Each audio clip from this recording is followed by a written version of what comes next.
జయేష్ రంజన్ కి రంగనాథ్ కు కోర్టు ధిక్కరణ నోటీసులు ఇచ్చిరట. కంటెంప్ట్.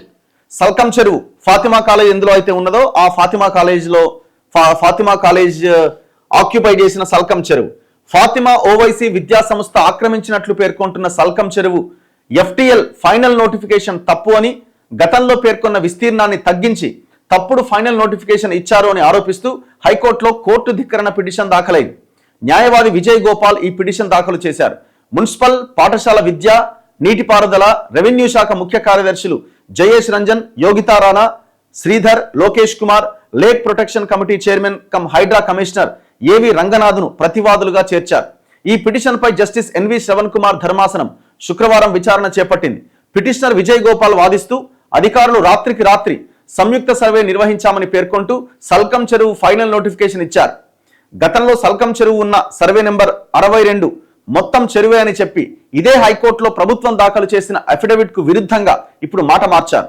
సల్కం చెరువు FTL విస్తీర్ణం ఎలా తగ్గిపోతుంది?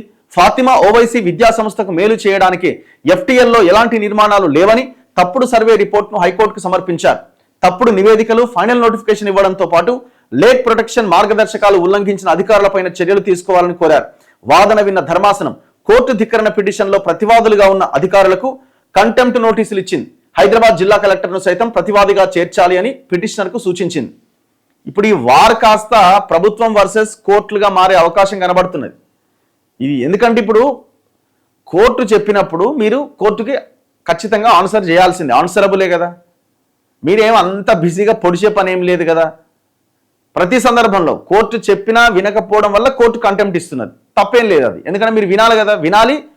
ఒకవేళ అది పాసిబుల్ అవ్వకపోతే మీరు కోర్టులో కౌంటర్ వేసుకోవాలి. మీరు ఆ పని, మీరు గవర్నమెంట్ కదా, మీరు ఇండివిజువల్స్ కాదు కదా.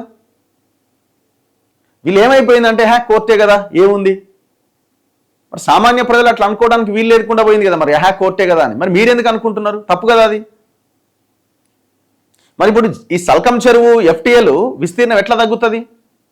అసలు తలకాయ మెడకాయ మీద తలకాయ ఉన్నోడైనా, 5వ తరగతి పిల్లగాడైనా, కనీసం 10వ తరగతి పిల్లగాడైనా కనీసం ఇగో ఇది చెరువు, ఇది చెరువా కాదా, ఇది చెరువులో ఉందా లేదా అని ఆ ఫోటో చూపిస్తే క్లియర్గా ఇది చెరువే అని చెప్తారు. టోటల్ చెరువు లోపల ఆక్యుపై చేసి కట్టినట్టు కనబడుతున్నది FTLలో. ఇంకా మళ్ళీ అది కాలేజ్ లేదు అని చెప్పడం ఎట్లా? ఇదే రంగనాథ్ చాలా మీటింగ్స్లో, ఇంటర్వ్యూలో చెప్పిండు కదా, అవును అది చెరువులోనే ఉంది, అకాడమిక్ ఇయర్ నడుస్తుంది కాబట్టి హాలిడేస్లో మేము దాన్ని గూలగొడతామని చెప్పిండా? మళ్ళీ దాని తర్వాత ఏమన్నాడు? మానవతా దృక్పథంతో వదిలేస్తున్నామని చెప్పిండా? మరి అక్కడ దాకా చెరువు చెరువు చెరువు అని చెప్పి ఇప్పుడు చెరువు కాదంటే ఎట్లా?